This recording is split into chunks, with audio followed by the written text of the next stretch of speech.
You're listening to Systemic Error Podcast. The failure was designed. GOP senator abruptly halts meeting after Trump pick ignores demand to kill Slush fund, based on an article by Sarah K. Burris.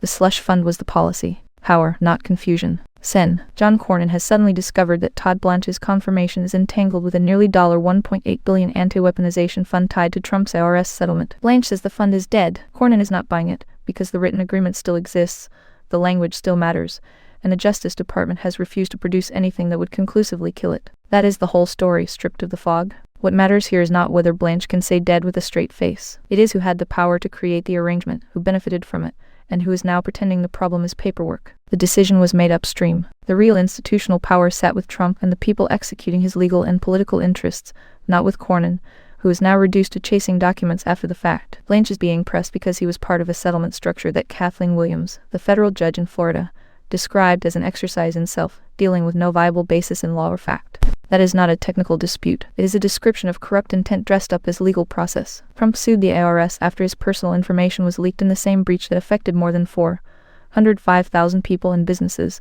then used the resulting settlement machinery to open the door to a reimbursement fund for people who claimed they had been wronged by the DOJ, including John. 6 attackers. That is not neutral administration. That is a political apparatus trying to launder impunity through bureaucracy. The blame shifts downward. The article's framing lets too many actors hide inside institutional delay. Blanche says the fund is dead. Cornyn says he has not received the document he wants. Grassley sets a vote deadline. The choreography suggests a normal confirmation dispute, as if everyone is just waiting on administrative clarity. That is misdirection. The problem is not confusion. The problem is that the agreement was written in a way that could preserve a pathway to the fund unless the parties formally modified it in writing. Cornyn read the contract language aloud because the text itself is the evidence. Blanche's refusal to sign a document saying the fund is dead is not a minor procedural hiccup. It is the point. If a nominee cannot cleanly repudiate a scheme that appears to reward people convicted in the Capitol attack, then the issue is not ambiguity. It is allegiance. Jan. 6 is a test case. The mention of Jan. 6 attackers is not incidental. It shows what this fund is for.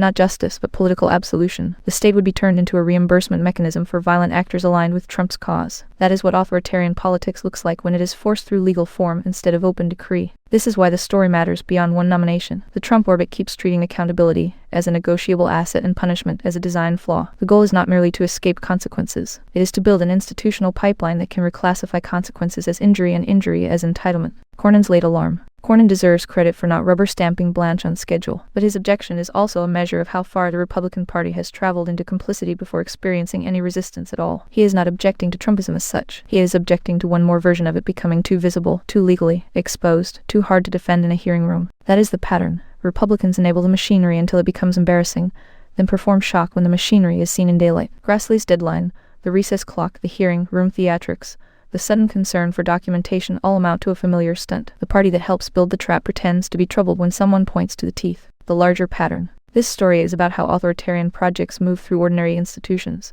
settlements, nominations, deadlines, and legal language that can be weaponized by people who know exactly what they are doing. The democratic response has to be more than procedural discomfort. It has to name the structure plainly. A president seeking to convert state power into private and factional reward, with Republican gatekeepers alternately assisting, stalling, and feigning alarm. The lesson is not that the system was confused. The lesson is that the system was used.